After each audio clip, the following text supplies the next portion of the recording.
The following is a special presentation of Tony Kurre Radio. Want the real story behind the sound bites and headlines? Let's find the facts. Remember, it's not a conspiracy theory if it's the truth. You are not paranoid or confused. You just need to know. Welcome in, everybody. It's time for another edition of Need to Know here on TKR. Kip Kiefer with you again this week, and glad to be here. Not very much going on in the world these days. Well, that's being sarcastic. It is a whirlwind. It is a blitzkrieg. It is a tsunami. Whatever kind of descriptive term you want to use, it just keeps coming up, and it just keeps getting crazier, and it just keeps getting more interesting in terms of commentating on all the goings-on that we are witnessing. With that being said, let me kick off today's program by telling you that if you're a new listener to Need to Know, I always like to remind everybody that I have no intention of telling you how to think. I don't have any intention of telling you what to think. I do not present information on this show to try and convince you of a counter opinion or to try to influence you to think a certain way. I am here because I like to present as I see them, the facts and the facts alone, common sense, which is something that has been absent in our society throughout my adulthood, and it just keeps to seem to dwindle more and more. I don't like groupthink. I don't like that we have a biased media that tries to indoctrinate your thinking and try to create things that don't exist. I'd like to start off the show today by telling you that a lot of the philosophy I have, I think, emanates from experiences in my younger life where I was a kind of a typical kid in the late 70s and beyond, where I was just out hustling for a buck or two so I could live my interesting lifestyle. I loved going to ball games. Grew up in Atlanta, loved going to Braves games. When the Atlanta Flames came to Atlanta, that became the kind of core in my high school years of all of our social activities. We were at just about every game, and we didn't have any money. It wasn't a situation where I could go and hey, mom, I need 100 to go to the ball game. That really wasn't available at that time because my parents had divorced in the 70s when it wasn't even fashionable to do so, created a lot of financial hardships, and I'm not gonna sit here and tell you I was raised in squalor in some kind of non-air conditioned shack. I lived in a beautiful home in suburban Atlanta that my parents bought in the late 60s, and it was an iconic upbringing because we lived in a neighborhood in a city that was just on the boom scale at that point. Atlanta was just a fantastic melting pot. Virtually our entire neighborhood, Dunwoody North, which was about 20 minutes away from downtown Atlanta, it was almost all transplants from all over the country. It was an iconic place to grow up. It was awesome. So many people from so many different parts of the country. And my best friends to this day, my very best friends are the same guys that I went to high school with, starting in our high school back in those prehistoric days, ridiculously, was from 8th to 12th grade. So as a 12-year-old, I spent my first day at Peachtree High School in Atlanta in the 8th grade, but my lifelong friend who, like Tony Kurre, is from the Cincinnati metro area. He grew up in Fort Thomas, Kentucky before moving to Atlanta. Jim Hevern, met him on the second day of school way back then in 8th grade. He's been my best friend ever since, not to mention my other great friends, Mark Random, Joe Lippum, Steve Hardy. These are guys that go all the way back to those high school years in that iconic situation in North Atlanta. But I raised that point because, we were always involved in whatever we could do to make money. And a predominant thing in those early years, as I played Little League Baseball throughout that time, of course, and pursued all the other sports in high school. But in those days, especially in those teenage years, did a lot of umpiring. Called a lot of games at Little League fields, working for the associations, the leagues that were putting on those games. I think we were making some kind of huge figure, like $8 a game. And that wasn't too good, but it was consistent with kind of minimum wage, because at that time, I think minimum wage when I was a junior in high school was something like $3.85 an hour. So, a little league ball game with a 90-minute time limit, you got $8, righteous bucks. That was a little bit better than even minimum wage. Anyway, that kind of morphed into getting involved in basketball officiating when I went to Memphis State University as a freshman. My first year there, once again, I found myself in a position where, I needed to make some extra money. My dad was paying my tuition. He had been transferred to Memphis and went up there, knew nobody, was really kind of a bad situation socially, but I got a car out of the deal. So I made that step. But that first year, I actually signed on with a basketball officials kind of provider. I don't remember exactly the circumstances. It may have been the county. It could have been some kind of independent deal that staffed certain games. But I think I developed a lot of the characteristics that I bring you today of making the call, making the right call, and being very steadfast in my position that it was the right call. You don't get anywhere as an official if you're wishy-washy, if you waver. You watch the play, you watch the action, you make a determination. Is it a ball? Is it a strike? Is it a foul? Is it a travel? Is it a double dribble? Whatever it is, if you make the call, you stand by the call, because in your mind, you saw it, you interpreted it, and you're making the right call. That's the philosophy I have on this program. I make a call, I'm sure about the call, and I stand by it.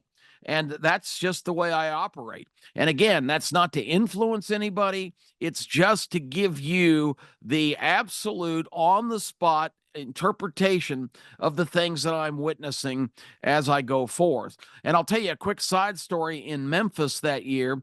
I guess right away, my abilities. I had done a lot of refereeing at the local rec center, even in my high school years, mostly of younger kids' games, of course, because you wanted some age disparity there, I guess. But a lot of my Saturdays in my high school years were spent at the Doraville Rec Center in Metro Atlanta, where they had a whole slate of games all afternoon of all different age groups, and just ran up and down the court and with my whistle and my striped shirt and did a lot of that. So when I got to Memphis, I was already pretty seasoned official, and I guess the word got out pretty quick that I could get some better assignments. So they started assigning me a lot of middle school games in the Memphis metro area. And one Saturday, I was asked to go downtown. I live way out in Germantown, which is a suburb of Memphis, and was asked to go downtown and officiate a game with a couple of the traditional downtown kind of inner city powerhouses.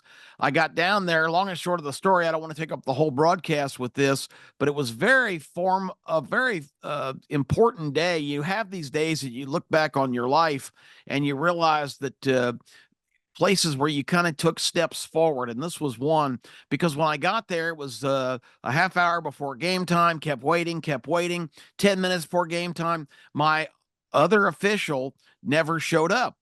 So then you're kind of in a quandary because, I'd called games by myself, of course, at the rec center, but this is a lot different. This is middle school. I was 19 years old. These kids were 14 or 15. A lot of them really look like grown men. These guys could really run, really jump. This was high level. And with a partner, it'd been no problem.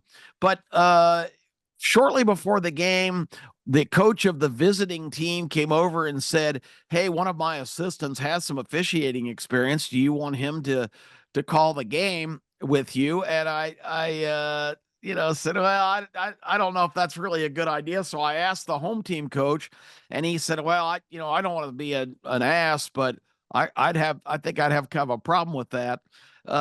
So anyway, the long and short of the story was I wound up being the sole official in that game. And I told both coaches before, I'm gonna bust my ass here. I am gonna run up and down the court. I'm gonna do the best job I can do. I can promise you that I will make the majority of the correct calls. If I do miss something or I can't be in the right position, I would appreciate not having a lot of raucous reaction, because what I'm trying to do here is really difficult. So I went end to end, back and forth the entire game. I did live up to my word. I busted my ass. I made a lot of great calls, I think, and probably did as good a job as any person in that position, especially a 19-year-old.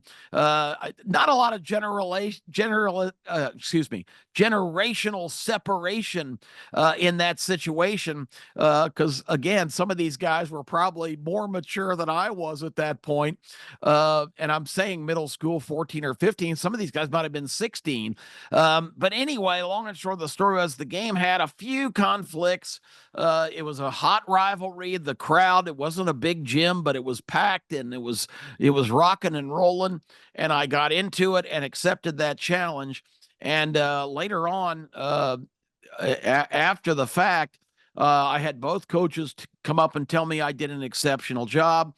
And about a week later, I got a mystery envelope in the mail and opened it up, and it was from whatever the and again, I don't know who I was actually working for at the time, but they sent me an extra $20 check and said, "We've gotten so many good reviews of your work in a bad circumstance.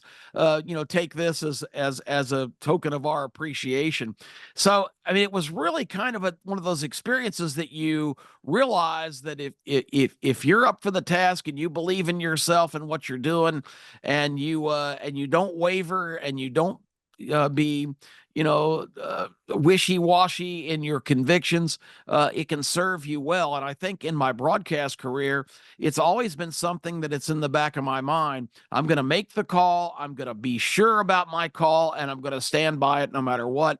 And that is what I try to do here on these programs. So today, with that theme is being developed, and once again, it probably was 10 minutes more developed than I intended, but that's just the way I roll here. And if you've listened to me, I'm sure you've come to understand that. But today, I preface the show with that because today I'm making the call. I'm not wearing a striped shirt. I probably should have, because I forget we're on podcast now. And if I wore my referee shirt today, it probably would have been a lot more appropriate, because I still have one every once in a while. A couple of years ago, I was still getting assignments before my vision really kind of ended my officiating career. But the bottom line is that today I'm going to make some calls, and these calls are going to be, and I'm only going to use the word once, because I know you can say just about anything on this forum, and I appreciate that.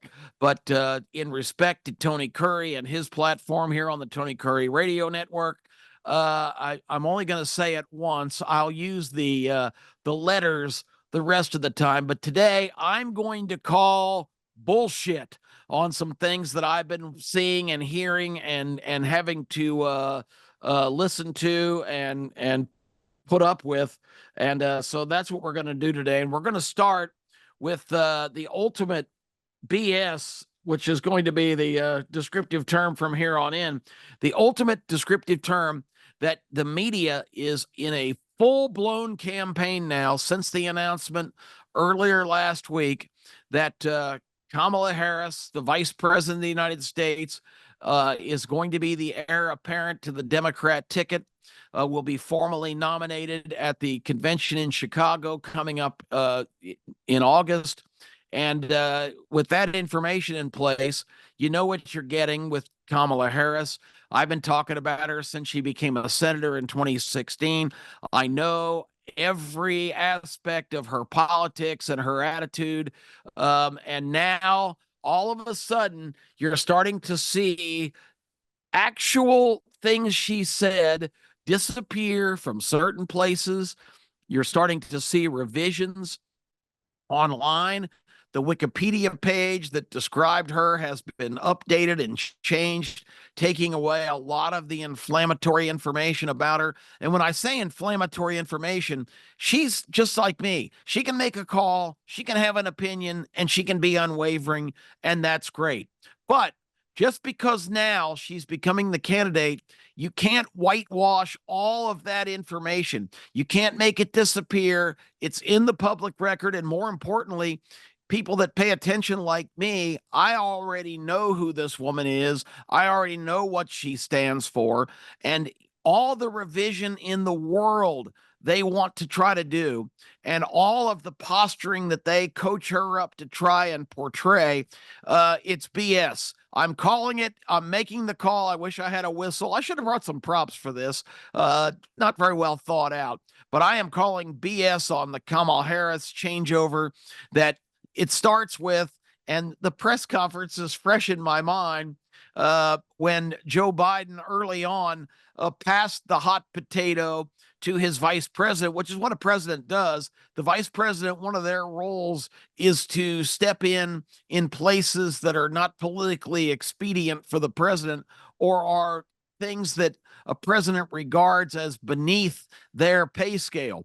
And immediately upon her becoming vice president, Joe Biden proclaimed her in charge of the southern border, in charge of securing the southern border, in charge of working closely with the Department of Homeland Security and get that border secure. Now, this is 2021, early on in the administration.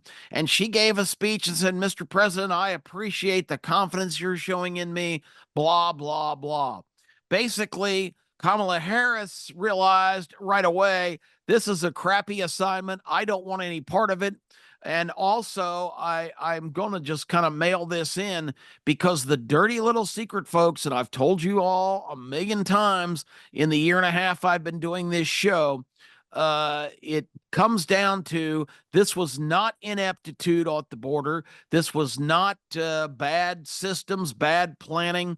This was intentional. This importation of people from all over the world. We basically sent engraved invitations to people to come to America. We will take care of you. We will house you. We will feed you. We will educate your children. We will give you opportunities for income. You can be on public assistance. I mean, who would not leave the crappy places they lived and take advantage of that? And they've come in droves, and they've continued to come. And you know, you hear the term now, 10 million illegals in the country. Some people say 11. But the bottom line is, we have no idea, because these are people that have had encounters with border agents, and typically have just been given a slip of paper, giving a court date deep in the future, and then off you go. You know, it has not been an immigration process. I hate it. I hate it. I hate it. When you hear even conservatives say, well, you know, this illegal immigration, it's illegal, but it's not immigration, people. Immigration is a legal process. You come in, you apply for entry into the country. It's either granted or not granted. Everybody doesn't get the go ahead. And also, you don't have this influx of people coming from all over the world. Really the worst elements of societies from all these countries that come to our country with criminal records. They wouldn't get into the country if there was a legal immigration process taking place. And there is no such thing as immigration without the word legal, because if it's not done that way, it's illegal and it's not immigration.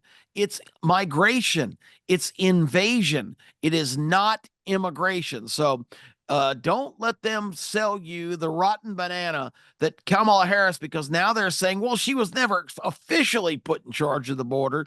The hell she wasn't. There was a press conference and she accepted that responsibility and then shirked it, and has only been in the area of the border one time a couple of months after that proclamation, and it was in downtown El Paso. The border is more down. Of course, away from there. So she never actually went to any of the hot spots in Texas or Arizona or California and assessed the actual situation. It's all phony. It's all false. This is what they wanted. So she was given that responsibility because she is so inept and so indifferent to doing anything except for climbing the ladder of recognition, that she was the perfect person to put in charge. Because you talk about a paper tiger in charge of anything, Kamala Harris was an absolute perfect fit. So that's the big lie they're trying to perpetrate now, that she was never officially put in charge of the border, because they know that if that's hung on her, as it has to be, because as the person designated by the president to be in charge, she's responsible for all of these crimes, all of this economic complete strife in our big cities, all of the situation, this influx of people pouring in this country. She did nothing to curtail it, because that was not the administration's intent at all. These people have been financed to come here by George Soros organizations, all of these European entities, this unholy alliance I've been telling you about, all these people that have the same aim, and that aim is to implode this country from within, since we are not vulnerable to attacks from the outside world. The way to tear this country down and all of its founding principles and its constitution was to overrun the country with this unbelievable, unprecedented in the world. This is the largest invasion in the history of the world, the absolute largest invasion. Some experts say there could be as many as 17 to 20 million illegal people in this country right now. And it's offensive, of course. I'm being offensive to call them illegal people. They're not people. They're not illegal as people, but their presence here is illegal if they didn't go through the immigration process. And to be handed a court date for 2027 to plead your case is not a legal process. It was designed, again, to facilitate people just being able to stroll in the country. And then if that's not enough, we put them on a bus, we put them on a plane, we send them anywhere they want to go. How many times has anybody offered you a plane ticket if you say, I'm feeling a little uncomfortable here in my hometown of Birmingham. I don't think I'm getting a fair shake here. I need a plane ticket to Seattle or Phoenix. I need to go and look for a better life for myself. Oh, well, American citizen, well, we'll fix you up right now. Here's a free airline flight to anywhere you want to go. That's what these people coming from all corners of the world who say, I'm here for sanctuary. I'm here to escape my own country, and I want to go to New York City, or I want to go to Chicago, or I want to go to Denver. And these cities have been overrun because we are facilitating this. It's unbelievable that American citizens are sitting back and watching all of this nonsense. So Kamala's got a whole bunch of baggage. She's against anything that's not run by the federal government. She's already called for the elimination of private insurance. Her rationale is it's not fair that people have to go through the process and could actually be turned down if they don't fit all the requirements. Every person, not American, every person in this country, according to Kamala Harris, deserves free health care, deserves all government services. And all of this is designed for one purpose, and that purpose is to give the federal government complete control over all of the industry, over all of the health care, over all of the education, over all of the appliances you can drive or have, the cars you can drive, where you can go, what you can do, what you should do for a living. These people want to dictate to how you heat your home. These people want to dictate to you everything that you can do, not everything you want to do, everything that they will allow you to do. That is a Marxist system. That's exactly what, go back and read the original book on Marxism by Karl Marx. That's why it's named Marxism. And what they're trying to implement here is exactly that. And it's not a James Bond plot. It's not a maniacal crazy man at the controls. This is a worldwide movement, because the one thing standing in the way of this kind of global kumbaya supposedly design that these crackpots have is America's strength and freedom, and a strong and free America is standing in the way of them getting any of this done. So really take it with a grain of salt. You're going to see the media try and create this picture that Kamala Harris is just a solid citizen, a model, moderate American, because the Democrats realize they cannot run a supreme radical like Kamala Harris, who's in favor of the government taking over everything, and all of the things on her resume that they're trying to erase, of her being an extreme leftist, once called by an independent publication the most liberal, the most progressive, the most far left senator in the United States. And this is not a country of extremes. This is not a country that is designed to work if you have an absolute extremist in charge of the most important office in the world, the White House. Kamala Harris is a card-carrying, hardcore leftist, progressive, Marxist, and to think that she has any chance to win the presidency if they don't try to recreate her as some kind of moderate, which is just laughable. That's what they ran Joe Biden as last time. And unbelievably, people took it hook, line, and sinker. They elected Joe Biden, thinking that he was going to be a guy that was going to unite the country. That's a big laugh. The country's never been more divided now, because Joe Biden was beholden to the people that got him elected, the same people that are trying to pull the strings and topple this country. And Joe Biden is a man of no principles. Joe Biden is a man of no ideology. Joe Biden is a 50-plus year politician who is riding the wave of being able to gravy train, never having a real job, being in Washington, being wrong about most of his policies. And not only that, in total cognitive decline, which he was when he was elected in 2020. Why do you think they kept him out of sight?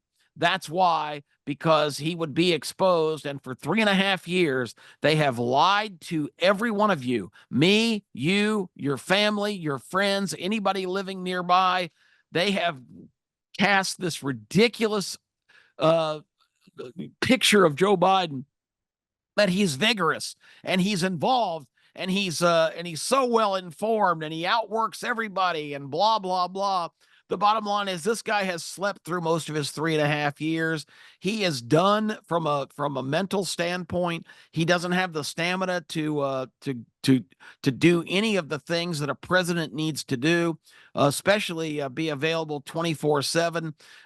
He to prove when he was still running for president a week ago, to prove his stamina, they gave him a pretty busy schedule for about 5 days, where he actually traveled to a couple of different events and did not go back to the Delaware Beach House. The horror, because he's done it every weekend since he's been in office, and see how long he lasted. About 5.5 days before he broke down. They claimed he had COVID, but he was exhausted. He couldn't do it anymore. They had to get him back to the beach house in Delaware, where he disappeared for almost 10 days before declaring that he was out of the race after defiantly on a Saturday night. This is a week ago Saturday. He declared defiantly on Saturday night before retiring about 8:30 that and retiring, what I say by that, retiring to go to bed. He declared that he is going to resume his campaign in next week, which was last week. He was going to get back on the trail and get back at it.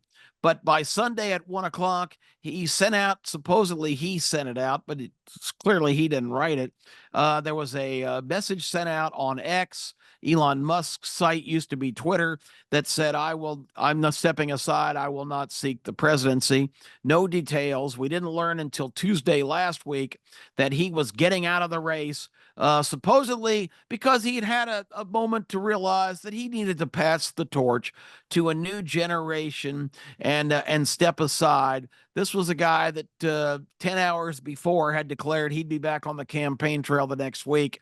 They came to him and said, Joe, you can't win. You're out. Here's all of our really in-depth polling. People saw you in the debate. They know you're not 100%. You have no chance. You've got to get out, and we're going to make you get out, whether you like it or not. Nancy Pelosi reportedly said we can do it the easy way of you stepping aside, or the hard way by putting on political pressure and even imposing the 25th Amendment, which all the cabinet officers have to sign to remove a president, which would have been the ultimate humiliation. They forced Joe Biden out. Anybody who thinks Joe Biden stepped aside willingly, I'm making another call, BS, absolute BS. That is not true. As usual, I have got a whole list of things to call BS on, but I'm already running short on time. So we'll need to sort of kind of wrap this up here. I will tell you, I'll give you the rest of my list, but I can't go into any details. Maybe we can get into it again next week. But I'm calling BS on the last week in Washington. Benjamin Netanyahu, the prime minister of Israel, made a speech to the joint session of Congress. The new presidential candidate, who is right now still vice president, who presides over the Senate, chose to sit that one out to go to a sorority reunion. What a slap in the face for our longtime ally and people that have been great at our side. Israel, democracy, the one standard bearer in the Middle East, who's steadfastly been a partner with America. And that day in Washington, the most shameful thing, a block from the Capitol building at Union Station, a giant rally, pro-Palestinian rally, tearing down American flags, putting up Palestinian flags. It's not even a country. It's just a group of people. But they were burning the American flag a block from the Capitol. Nobody did anything about it. It's absolutely shameful. It's absolutely disgraceful. And in that situation, yes, there were the anti-Israel sentiments, but there was also death to America. There was also Hamas is coming painted on our monuments. This is a movement that is not really pro-Palestinian. This is organized. This is not organic. This is that same group of people that I've been telling you about, the George Soros foundations, the different radical far left Marxist movement to try and destroy this country. This is an anti-American rally because they're trying to create the impression that there's so much chaos in this country that it's not worth preserving, and change people's perceptions. The entire program of all of these protests and everything else, and yes, they do have some indoctrinated young people, but these are professional antagonists, and they're being paid, and they're being sponsored, and they're being directed on what to do and what havoc to create. This is an anti-American movement, and if you don't realize that, you're really missing the boat. This has nothing to do with Gaza and the Palestinian people. And shamefully, Kamala Harris, in a meeting with Netanyahu the next day, came out. We don't know what was said in the meeting, but she came out and told reporters, "I warned the prime minister." Who is she to warn Benjamin Netanyahu, the head of a country, anything? She doesn't warn Benjamin Netanyahu. "I warned him that there's too many casualties in Gaza and this has to stop. There has to be a ceasefire."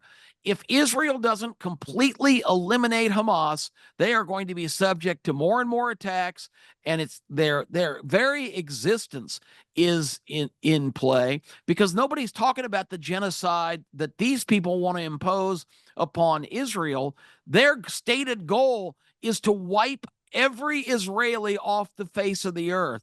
This whole from the river to the sea is to basically march the Israeli population into the sea to their demise. This is the stated goal of the Iranians. It's along with death to America, by the way. This is and they're the sponsors of all this. Absolute BS call there. Quickly, the other couple of things, and I'll wrap this up for this week. Let's see. We've got some other, and I never call on notes, but I do have a list of things I want to talk about. I'll wrap it up with this. In the Olympics, another movement that's total BS, and I'm making the call here. Another movement that qualifies is this whole gender equality thing, this gender sympathy thing. The Olympic opening ceremony is marred by a bunch of drag queens, a bunch of transsexual folks doing a skit which really kind of made light of, or absolutely a mockery of, one of the most sacred occasions in the Christian faith, that, of course, being the Last Supper of Jesus. And for that to be allowed by the International Olympic Committee, by the organizers in France, and they're acting like now, and this is what I call BS on the whole gender movement, because again, their stated goal is to bring recognition and even sympathy to people in their position, but really, it's still anti-Western civilization sentiment. It's attacks on organized religions and people's faith. It's just a sham. It's just shameful. And for the IOC and the Paris Authority, the French authorities, to allow this to be part of opening ceremonies, they're backtracking like crazy now. Though, we didn't realize what they were going to do. BS. That's the ultimate BS call, because nothing goes on in those ceremonies that isn't examined, scripted, approved, and scrutinized. So don't buy that, folks. BS, BS, BS on anybody claiming that they didn't know that was it was going to be their presentation. They shouldn't have been included anyway. Again, whatever choice a person makes individually in their life and what they want to declare themselves, knock yourself out. That's none of my business. But it becomes my business when children around the world watching the Olympic opening ceremonies see a bunch of men dressed up as nuns and other scantily clad females dancing around and making light of the Last Supper, the most sacred part of the majority of the planet's population, Christians, and overwhelmingly the majority in France, which once was the home to the Catholic Church for many, many years before they ended up in Italy. So as usual, I've run long on time. Thank you for everybody tuning in. Wanted to make a few BS calls. I had some more, but we've run out of time here. So I will talk to you again next week. Maybe we'll pick this up. But again, I've made the call. It's the right call. I stand by the call. And now you need to analyze all the information that you receive and make a call on your own. Don't be afraid to blow that whistle when it's appropriate, and stand by your call every step of the way. I'm Kip Kiefer. Thanks for tuning in to another edition of Need to Know.